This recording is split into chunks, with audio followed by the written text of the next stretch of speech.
हम लोग एसबीआई के अर्निंग रिपोर्ट के एनालिसिस देखेंगे। जो एसबीआई के रिजल्ट 8 अगस्त के दिन आए हैं और इनका जो मेन हेडलाइन एस्टिमेट को इन्होंने बीट किया है, तो हम लोग वन बाय वन देखेंगे क्या किनका किस हिसाब से एस्टिमेट को बीट किया है और ये कैसे रिजल्ट रहे। और ओवरऑल बुलेट पॉइंट्स की बात करें तो रेवेन्यू में अगर देखा जाए तो नेट प्रॉफिट ग्रोथ देखा जाए तो 12% का 12.5% का ईयर इन हुआ है। जो फोरकास्टेड एस्टिमेटेड था 11.5% था। तो यूं बोला जाए तो 1% के हिसाब से एस्टिमेट को बीट करता हुआ देखने को मिला है एसबीआई के result in the term of the net profit के ऊपर। तो कल के ट्रेडिंग सेशन में 8 अगस्त को करीब 2:30 बजे के आसपास एसबीआई की रिजल्ट आई थी और रिजल्ट धमाकेदार रहे हैं। इसके हिसाब से हम लोग रिजल्ट देखते हैं कैसा आया है। वन बाय वन रिजल्ट का ओवरऑल व्यू देखें तो एसबीआई के रिजल्ट के अकॉर्डिंग देख सकते हैं Q1 FY 26 का रिजल्ट, जहां पे हम लोग अनाउंसमेंट देखें नेट प्रॉफिट इनका दिख रहा है। नेट प्रॉफिट देखेंगे Q1 26 में 19,160 करोड़ के गए हैं, जो कि ग्रोथ के हिसाब से देखा है तो 12%, 12.5% का ग्रोथ देखने को मिला है। देन ऑपरेटिंग प्रॉफिट देखेंगे Q1 26 के अकॉर्डिंग, जिसमें ग्रो किया है करीब 15 के according year on year basis पे। देन आरओए एंड आरओई की बात करें तो आरओए देखेंगे, रिटर्न ऑन एसेट देखेंगे 1.14% का है, जो कि एक से ऊपर है, जो बेहतर बोल सकते हैं। आरओई देखेंगे 19.70 का आरओई आ रहा है। एक प्राइवेट सेक्टर के बैंक है जिसकी आरओई 19% के आसपास है, जो कि आपके एचडीएफसी और आईसीआईसीआई की आरओई इस हिसाब से मिलती हुई दिखेगी। तो हम देख सकते हैं कि प्राइवेट सेक्टर को लीडिंग बैंक है, पब्लिक सेक्टर के बैंक जो कि प्राइवेट सेक्टर को आरओई के मामले में बीट करता हुआ दिखा है। नेट इंटरेस्ट इनकम, जो इनकम का सोर्स होता है नेट इंटरेस्ट इनकम, उस वो देखेंगे कि वाई वाई बेसिस पे करीब करीब 0.13% के हिसाब से डिक्रीज होती हुई दिखी है। तो ये कंसर्न ये है कि नेट इंटरेस्ट के थ्रू इनकम थोड़ा सा पहले के मुकाबले कम होता हुआ दिखा है। Then whole bank margin and domestic net interest margin देखेंगे 26 के अकॉर्डिंग में होल बैंक मार्जिन 2.90 है एंड नेट इंटरेस्ट मार्जिन 3.20 है, 3.02 रेस्पेक्टिवली है। तो नेट इंटरेस्ट मार्जिन भी इनके ठीक ठाक दिख रहे हैं, 3 के ऊपर दिख रही हैं। इनके ग्रोथ पोटेंशियल को देखें, बैलेंस शीट के अकॉर्डिंग देखेंगे तो एडवांस यानी ये जो लोन दे रही है, एडवांस में देखेंगे होल बैंक लोन देखेंगे 11%, 11.5% से ईयर ऑन ग्रोथ कर रहा है। एंड डोमेस्टिक एडवांस देखा जाएगा तो 11.06% से ग्रोथ करता है। ओवरऑल बोल सकते हैं कि इस ग्रोथ पोटेंशियल दोनों में दिख रही है। Then whole bank advance at 42 lakh crore के हिसाब से इनका निकल के आ रहा है। देन इसका एसएमई एडवांस के हिसाब से एसएमई को जो लोन दे रही है उसमें 19% के हिसाब से ग्रोथ हो रहा है, 19.14%। एग्रीकल्चर में देखिएगा which is growing by the 12.67% year on year respective. And retail के हिसाब से देखेंगे तो ग्रो हो रहा है इनका ईयर ऑन ईयर में 12% के हिसाब से ग्रो होता हुआ दिख रहा है। डिपॉजिट की बात करें, होल बैंक डिपॉजिट देखें कितने पैसे आ रहे हैं तो वो देखिए वो भी 11.5%, 11.6% के ईयर ऑन ग्रो हो रहा है। एंड कासा का स्पेसिफिक बात करें, कासा डिपॉजिट ग्रोथ भाई है 8% के हिसाब से ग्रो हो रहा है। And right now the Kasa ratio हो रहा है हमारा 39.36% एज ऑन 30 जून 2025, यानी कासा 40 के आसपास होना चाहिए। तो 40 के आसपास इनका कासा बेंचमार्क एकदम एकदम बेंचमार्क के हिसाब से ही दिख रहा है और ये ग्रो भी हो रहा है 8% के अकॉर्डिंग।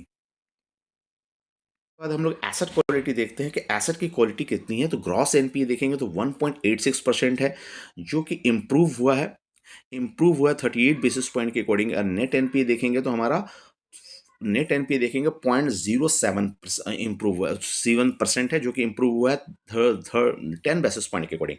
तो यहाँ भी एनपीए भी देखेंगे तो 0.5 से कम आता हुआ दिख रहा है NPA ratio. And gross NPA भी 1.83 आ रहा है। तो एनपीए भी ठीक ठाक एसबीआई बैंक का दिख रहा है, बहुत ज़्यादा एनपीए नहीं दिख रहा है और वो भी पॉजिटिव इंप्रूवमेंट के थ्रू दिख रही है। देन नेट एनपीए को जो इफेक्ट करती है provision coverage ratio, provision PCR ratio देखिएगा स्टैंड करेगा 74.49% के अकॉर्डिंगली।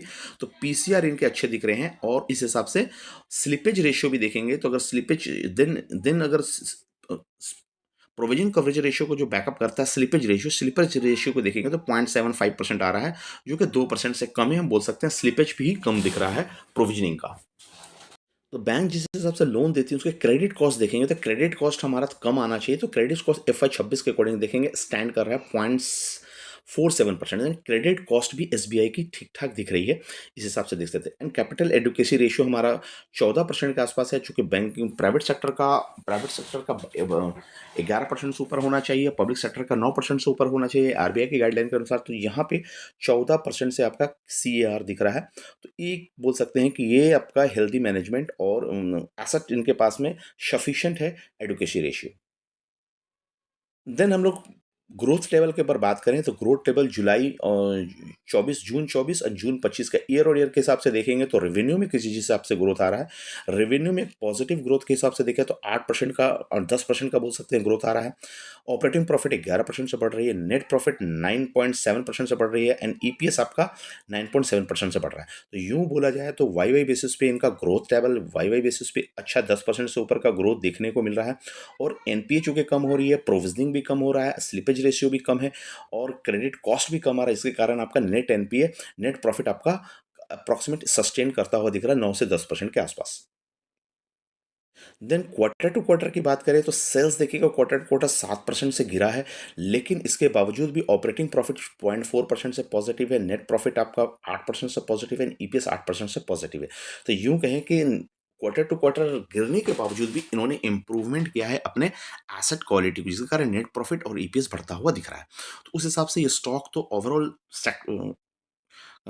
कंस्ट्रक्टिव अच्छा दिख रहा है एसबीआई बैंक। देन इसका रेवेन्यू को अगर देखें तो रेवेन्यू सेल कितना कर पा रही है, सेल करीब करीब बोल सकते हैं 1,66,991 करोड़ की सेल कर रही है, और इसमें आपका ऑपरेटिंग प्रॉफिट जो निकाल रही है अपने खर्चे काट कूट करके तो 34,000 के आसपास निकाल रही है। यानी 1,66,000 में अगर बोले 34,000 के पास आसपास सेल्स निकाल रही है, तो ऑपरेटिंग ईबिटा मार्जिन मार्जिन के हिसाब से देखा जाए तो मार्जिन के हिसाब से बोल सकते हैं 25% से ऊपर की मार्जिन आपको देखने को मिल सकती है। नेट प्रॉफिट देखें तो नेट प्रॉफिट 1,66,000 में करीब 21,000 निकाल रही है। तो यहाँ पे 12% से 15% आपका नेट प्रॉफिट मार्जिन दिख रहा है। तो मार्जिन भी इनके पास में ठीक ठाक है, 10 के ऊपर की मार्जिन सामान बेचने के बाद, बिजनेस करने के बाद एसबीआई की दिख रही है। तो मार्जिन भी ठीक ठाक है, और ईपीएस देखिए 22.697 का है। तो ओवरऑल मार्जिन ठीक है, प्रॉफिट सही आए हैं, ग्रोथ ठीक ठाक है, तो एसबीआई पे नजर बना के रख सकते हैं। और फाइनल डिटेल इनका देखते हैं फंडामेंटल कैसा दिख रहा है। ओवरऑल एसबीआई के फंडामेंटल जो रिजल्ट आए हैं उसके फंडामेंटल चेक करने के लिए मुझे मजबूर कर रहा है कि इसके फंडामेंटल कैसे हैं, चूंकि रिजल्ट अच्छे हैं और बाकी बात डेटा इनके एनपीए पे ठीक ठाक दिख रहे हैं। तो देखते हैं 804 रुपये का प्राइस चल रहा है। कल के ट्रेडिंग सेशन में जिसके सबकी धुलाई पिटाई हुई है निफ्टी के, तो ये ज़्यादा नहीं गिरा है, 0.08% की गिरावट हुई है, और 16.3 मिलियन का वॉल्यूम है। यानी बोल सकते हैं कि करीब करीब करीब 16 मिलियन का वॉल्यूम है। तो 1 करोड़ 60 लाख के आसपास इनका वॉल्यूम देखने को मिला है। देन दूसरे मैट्रिक्स होता है स्ट्रॉन्ग परफॉर्मेंस अंडर रडार रख सकते हैं, जैसे हमारा रिजल्ट भी कह रहा था, हमारा डेटा भी यही कह रहा है। ड्यूरेबिलिटी की देखा जाए फंडामेंटली इसको 70 के स्कोर मिल रहे हैं, यानी फंडामेंटल स्ट्रॉन्ग हो गई कंपनी। वैल्यूएशन के बाद में अट्रैक्टिव बन चुका है एसबीआई।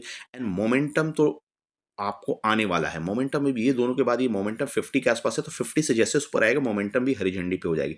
यानी एसबीआई को वेल एंड गुड कंपनी दिख रही है, और अभी सभी बैंकिंग सेक्टर के स्टॉक के रिजल्ट जो आए हैं पब्लिक और प्राइवेट के हिसाब से ये सभी को लीड करता हुआ दिख रहा हो। और ये 40 से 41 कंपनी है जिस कंपनी में ये सबसे वेल एंड गुड रिजल्ट मुझे दिख रही है। चेकलिस्ट पैरामीटर को भी देखें तो आउट ऑफ सब 26 में 14 मार्क्स इनको मिलते हुए दिख रहे हैं, और चेकलिस्ट पैरामीटर में भी ये पास होती हुई दिख रही है। मार्केट कैप की बात करें तो 74,000 का मार्केट कैप है, जिसमें प्राइस टू अर्निंग पी देखेंगे तो 9.3 का है, जो कि बिलो मीडियम है, मीडियम से बिलो पी है, पी ज़्यादा हाई पे नहीं है। एंड प्राइस टू बुक देखेंगे 1.5 के प्राइस टू बुक पे चल रही है। तो अगर बैंकिंग स्टॉक 1.5 के प्राइस बुक पे पब्लिक सेक्टर की बैंक चल रही है, तो बहुत ज़्यादा महंगा हम नहीं बोल सकते हैं। एस के एक से नीचे होने से ये एकदम सस्ता हो सकता है, इसलिए मीडियम पे हम इसको देख सकते हैं।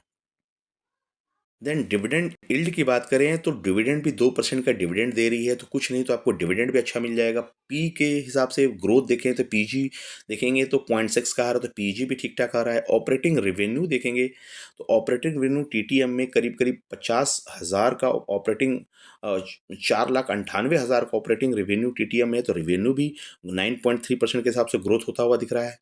देन शेयर होल्डिंग में देखिए कौन से बुद्धिमान बुद्धिजीवी हैं, तो शेयर होल्डिंग में देखिए प्रमोटर के साथ 57% है, यानी गवर्नमेंट बहुत ज़्यादा स्टेक नहीं रखी हुई, तो बहुत ज़्यादा डाइल्यूशन होने की संभावना नहीं है इसमें।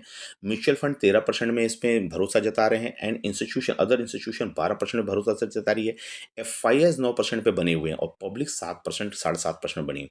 तो पैटर्न के अकॉर्डिंग अगर देखा जाए तो 10% के ऊपर आपका एफ होना चाहिए, तो यहाँ मिल रहा है।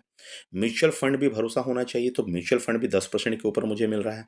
तो और पब्लिक प्रमोटर भी हमारा 50 के नीचे ना हो, अगर बेंचमार्क को अगर पकड़े तो उसमें भी यहाँ पे मिल रहा है। तो यहाँ और पब्लिक मुझे बहुत ज़्यादा नहीं मिल रही है, तो ठीक ठाक वॉलेटिलिटी ठीक ठाक के हिसाब से ये होल्डिंग दिख रहा है। टारगेट क्या डिसाइड कर रहा है एनालिस्ट के थ्रू, तो इसमें 12 एनालिस्ट ने बाई के रिकमेंडेशन दिया है, सेल्स पे कोई नहीं है, होल्ड पे कोई नहीं है। तो आप 12 लोग के रिकमेंडेशन के अकॉर्डिंग, ब्रोकरेज हाउस के अकॉर्डिंग टारगेट दे रहे हैं। 18% की अपसाइड की संभावना है, जो कि अभी से 952 रुपये के टारगेट प्राइस देखने को मिल रहा है। तो एसबीआई स्टॉक पे नजर बनाकर रख सकते हैं। टारगेट प्राइस भी एनालिस्ट के थ्रू बताई गई है, और इसमें रिजल्ट धमाकेदार हैं। इस रिजल्ट को सभी बैंकिंग सेक्टर से अगर कंपैरिजन करें, हमारे चैनल्स में बैंकिंग सेक्टर्स के भी एनालिसिस दिया गया है, तो रिजल्ट आपको एसएससीआई और एचडीएफसी को बीट करता हुआ ये मिलेगा। तो एसएससीआई के रिजल्ट प्राइवेट सेक्टरों में सबसे बेहतर है, और आरओई आरओसी दोनों ही बेहतर है। उस हिसाब से इनके भी जितने भी एफिशिएंसी पैरामीटर है इंप्रूव होने को मिले हैं। थैंक यू फ्रेंड्स, अभी तक के लिए बाय बाय। अब डिटेल और इन्होंने कोई क्वेश्चन हो तो कमेंट्स कर सकते हैं। Thank you.